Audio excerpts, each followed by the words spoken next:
Donuts are my favourite treat, Joe. Absolute favourite. Not mine.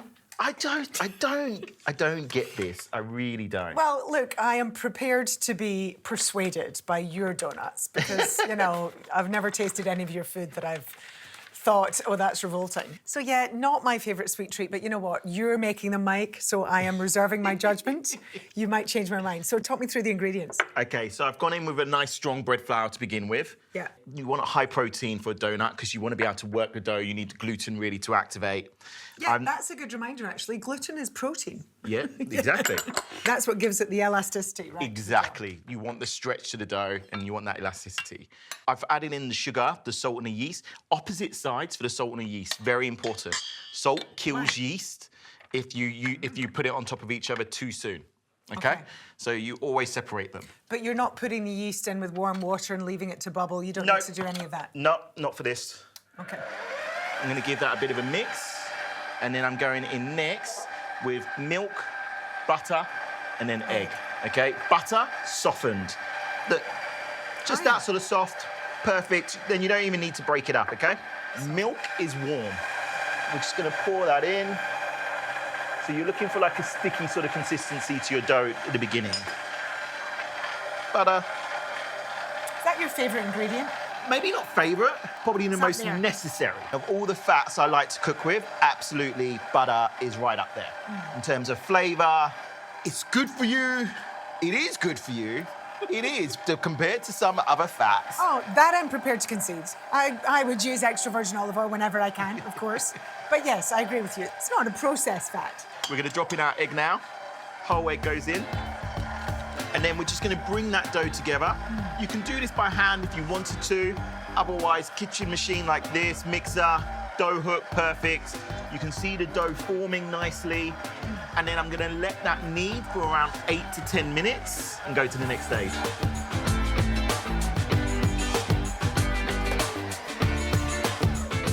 All right, you've got a beautiful dough now.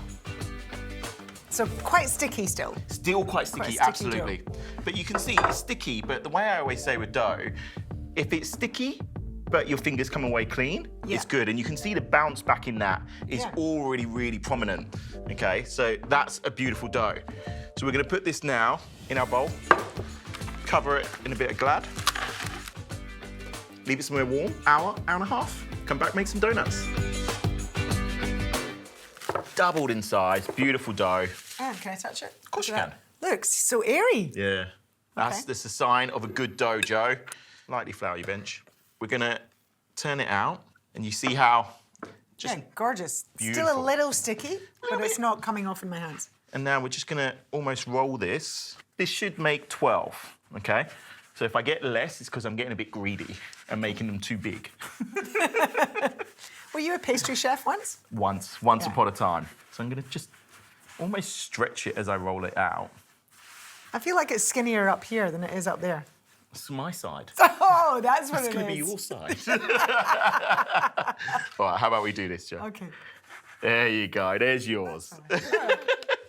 Super easy to shape. I just use my hands to shape it like that. A little bit of that. Does it matter if we've got these little folds or anything in there? You can tell he's the pastry chef and I'm the novice. Does it matter? Yeah. It does. Yeah, it matters. It does matter. It does. So I cut the centre out because I want like that circular glazed sort of donut. But this, I'm going to fry off as well. I'm not sure. So watch me. So like that, turn over like that, shape it, hand on top, and then almost like doing a ball. I'm going to let you sort it. We'll know which one is mine. So we're going to finish shaping these. We're going to let them prove again for about 45 minutes, basically until they've doubled in size again. So when you put them on the tray, leave a little bit of space to give them space to grow. And then we're going to come back and fry them up. So you can see how these are really nicely proved up for the second time. You've got to be quite careful with how you handle them now because you don't want to knock the air out. But beautiful. Nice looking, eh? I can tell that that might be my one with the dodgy side. I'm glad you can tell, Joe. So I'm just going to drop that in. I don't think I realised that donuts are deep fried. Really? Well, I've never made them and I've never really eaten them, so... I just don't know how you make it through life and not knowing how a donut's made. I don't know really what to make of that. It's not been something that I've been curious about. There's been so many other things to be curious about. And then I get a little bit of the oil as well, so you're working both sides at the same time. But they're going to grow again, so don't overfill your oil. And guys, obviously with deep frying, I know it's a lot of oil you need to use, but you can filter the oil afterwards and reuse it. Yeah, you don't need to throw it away afterwards. But I can see these are starting to be ready to turn. So just going to pick this up and flip it. Look at that. Oh, now it's looking more like a donut. Actually, the thing about deep frying is when you do have, and I saw you testing the temperature of the oil. Yeah. When the oil is at the right temperature, in fact, something like a donut's not going to absorb a huge amount of the oil. No. You know, because you're getting that hot surface. So it's cooking the surface, but it's not as if the oil's soaking all the way through the donut. Absolutely. You're going to make me my glaze, please, Joe. Oh, yeah, sorry, I forgot I was going to have a job. So, Mike, we've just got icing sugar here. Icing sugar, milk, and just vanilla essence. Really simple. You could add food colouring to it if you wanted to make pink donuts, different flavours, completely up to you. This is just a really simple, classic glazed donut recipe. But this is done now.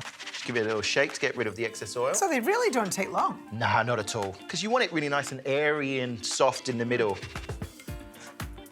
So we're going to finish frying these off. We're going to let those cool ever so slightly before we start glazing them in our icing. And we'll be back to try.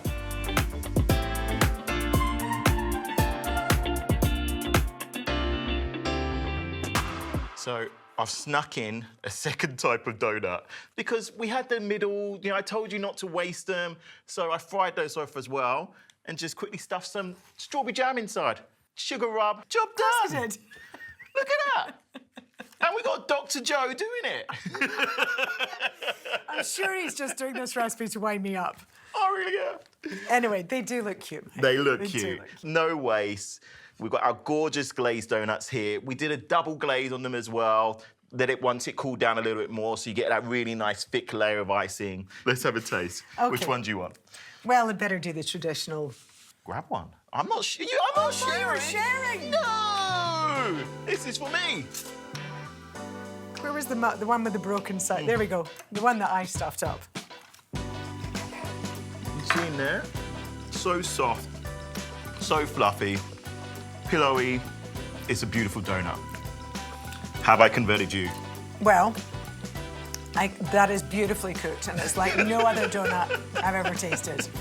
I'm willing to concede. It's a little sweet for me, the glaze, but that is a different, totally different kind of sweet treat to the bought donuts. I'm prepared to say that. It is delicious. You're gonna love it. Even the doctor approves.